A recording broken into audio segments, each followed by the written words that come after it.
ABC Listen. Podcasts, radio, news, music and more. The 19-year drought for the biggest club in the NRL is broken.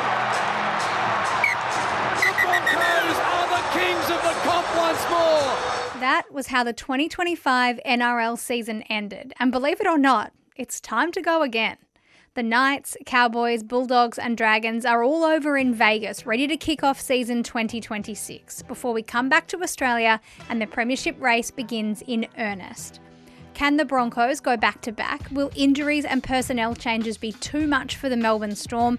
Can the Raiders turn their September fortunes around? And there's always one surprise packet, so who will it be this year?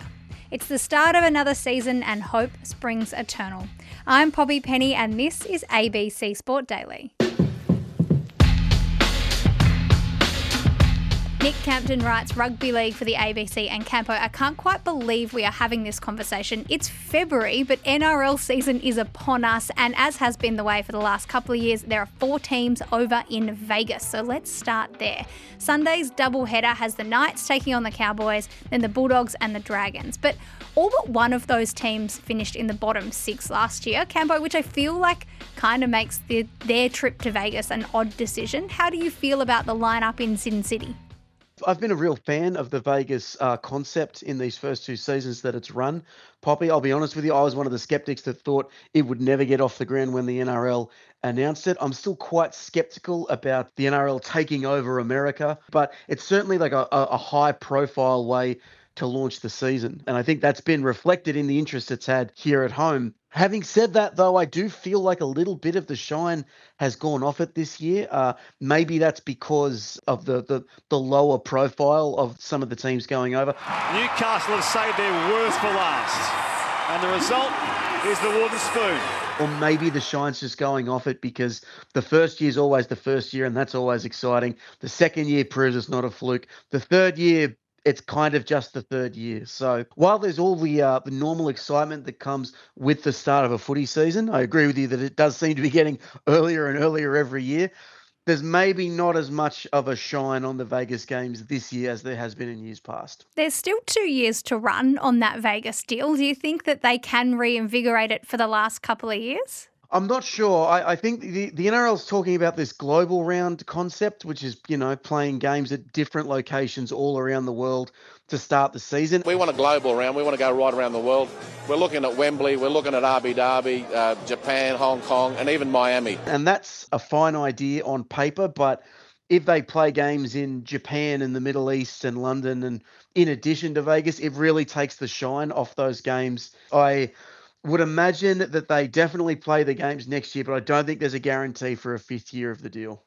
I want to talk about the actual footy now because, incredibly, we are just so close. Let's start at the top. Reigning premiers at Brisbane coming off an exceptional season in no small part thanks to Reece Walsh. We didn't see the Broncos in the pre-season challenge. What are you expecting from them in season 2026? To me, the Broncos approach this season in quite a fascinating position. I feel like ever since Reece Walsh went back to the Broncos at the start of 2023, there's sort of been 2 sides to them. There's the side that has this furious hunger, this almost desperation to succeed and excel and prove themselves. And that really came through over the last 6 weeks of the competition last year when they went on one of the great late season runs. And Reece Walsh has delivered a sublime ball to put Dean Mariner in for a double. But the other side that the Broncos have sort of had over the last couple of years is maybe a little bit of a tendency towards a little bit of self-satisfaction. They're a team that can have a high opinion of themselves at times, and when you can play footy like that, why wouldn't you have a high opinion of yourself? But that is what they're constantly torn between. And I'm interested to see how the premiership sort of affects that. I totally expect Brisbane to be in the mix for much of the season. I think they're real heavy hitters, Reece Walsh and Payne Haas particularly. I don't think they're the sort that will rest on their laurels, but the rest of the squad I'm not as sure about. So I fully expect Brisbane to still be in the mix, but can they find the absolute weapons grade, unbelievable stuff that they found in the last 6 weeks en route to the premiership next year? That I'm not as sure about. They felt magic at times, and you can't always find magic when you need it. The other team who were kind of dominant all season, top of the table, were the Raiders, but they let themselves down in the finals. Do you think that they can put themselves back in a position in 2026 to right the wrongs of last September? To me, the way the Raiders go this year is directly influenced by the way that last season finished, and particularly that semi-final against the Broncos, which to me is one of the greatest games of the NRL era, if not all time. Smoothie finds Hunt, winds it up, 25 out on its way, and he has got it! Shaves off the right hand, the Broughton goes in! The Broncos have stolen it! Disallowed Jamal Fogarty tried the other end. And Ben Hunt, the veteran, ices it with a field goal. 29-28. Well, they say up the milk, but the cream rises to the top.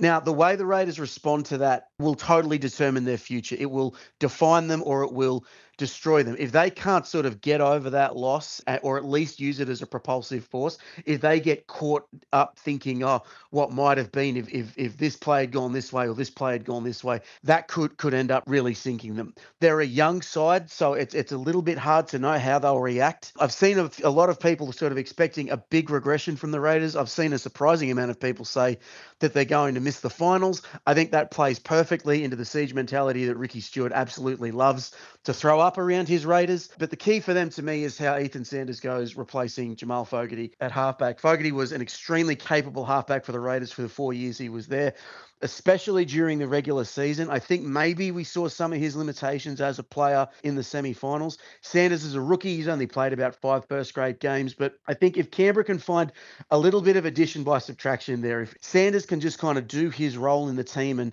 lean heavily on other emerging stars like Ethan Strange and Kyo Weeks, the Raiders might not have a successful regular season as they did last year, but they could be in a better position to succeed come finals time.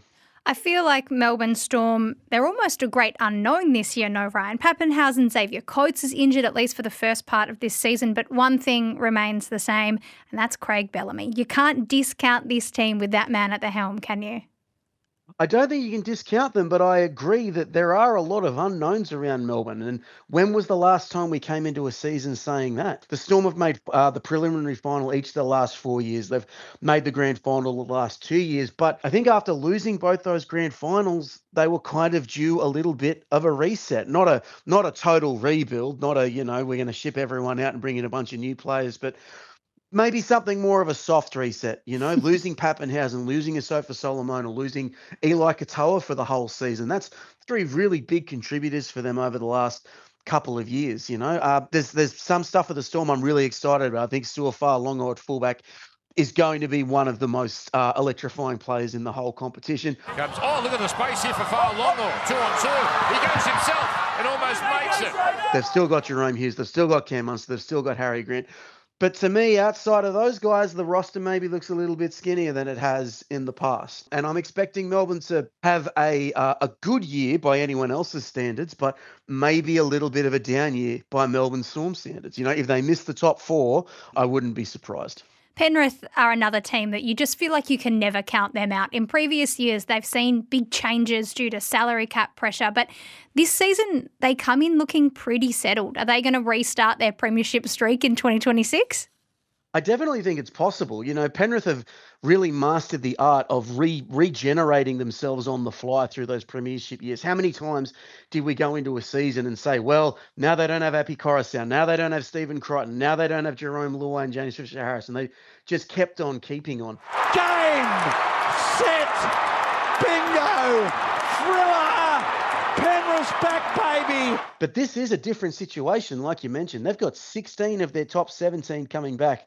I'm interested to see how they react to that. I'm interested to see how they react to not winning the premiership last year. This is a team that was always able to find motivation and always able to find something to fight against through those premiership years. Now they actually do have something to fight against. They have to go and prove themselves to be the best all over again. And I think that could really bring out the best in some of their plays, particularly some of the guys that have been around there a long time.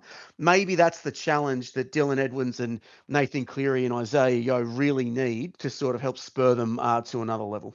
The Sharks, the Bulldogs, the Warriors, they're all thereabouts. The Dolphins looking to make their first final series. The Roosters are pressing. Who is the best of the rest for you, Campo, in season 2026? The Dolphins are certainly a trendy pick to make the finals. I love the way they play. I love the attacking sort of verve that they have. The return of Tom Gilbert and Tom Flegler.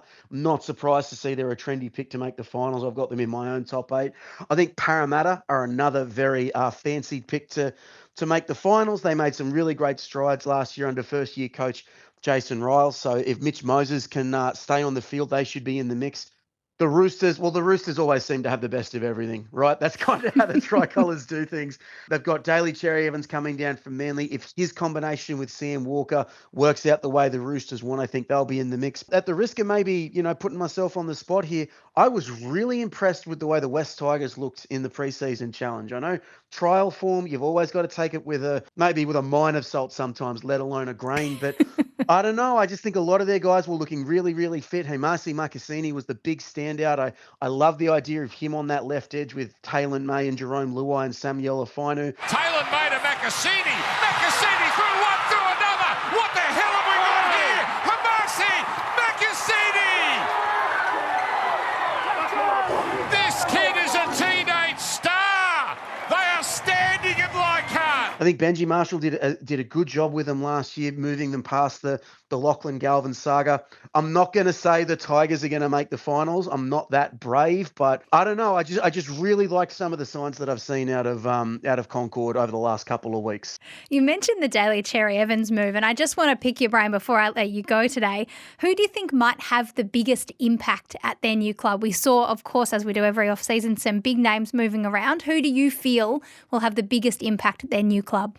Well, I think it'll be Cherry-Evans, because I think whichever way he goes will go a long way to determining what the Roosters are capable of this year.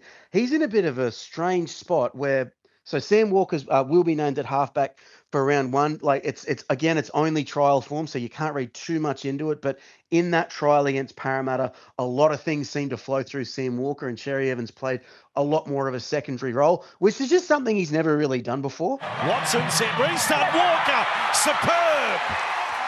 Yeah, we got our headline for the first half. He's played over 350 NRL matches. The first game he plays for the Roosters will be the first time in his NRL career that he hasn't played halfback.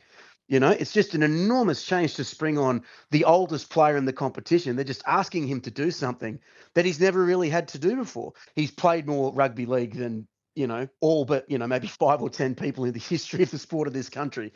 But asking someone at that age and of that stature to do something they've never done before, like, old dogs, new tricks, that kind of deal. But if this old dog can learn the new trick, the Roosters, again, could get the best of everything. Campo, you've been turning the house down all off season. I cannot believe we are here already. Thank you so much for your time. No worries. Thanks for having me. Soundbites. In case you missed it, the USA's gold medal winning ice hockey teams have been in the headlines since the conclusion of the Olympic Winter Games, after the men's team were filmed laughing along with President Donald Trump about having to invite the women's team to the White House for celebrations. Women's captain Hilary Knight made her way back to her NWHL team and had this to say. No, I just thought the joke was distasteful and unfortunate. And I think the way women are represented, it's a great teaching point to really shine light on how women should be championed for their amazing feats. And now I have to sort of sit, and anybody has to sit in front of you and explain someone else's behavior. It's not my responsibility. Perfect. No notes. Someone probably had some notes for this on-court interviewer who was speaking to Sebastian Korda after his win over Flavio Caboli. You've played Flavio 3 times and you've had success with him all 3 times. Why is it that you have had such success against Sebastian? He's a good-looking guy, so, And the Matildas get their Women's Asian Cup campaign underway on Sunday against the Philippines, and fans are getting excited to see Mary Fowler back in the squad. What's she looking forward to? I think the heat's really going to help because, half the issue is my knees being frozen. Yeah, that Manchester weather must be not so great. tough. Don't recommend it. Unlike Elsa, the cold apparently does bother Mary Fowler. But if you're looking forward to the Women's Asian Cup as much as we are, you can hear the whole thing live and ad-free on ABC Listen. I'm Poppy Penny, and this is ABC Sport Daily, produced by Declan Byrne. Thanks to Fox Sports, KO, Tennis TV and CommBank for the extra audio used in this episode. Discover more great ABC podcasts, live radio and exclusives on the ABC Listen app.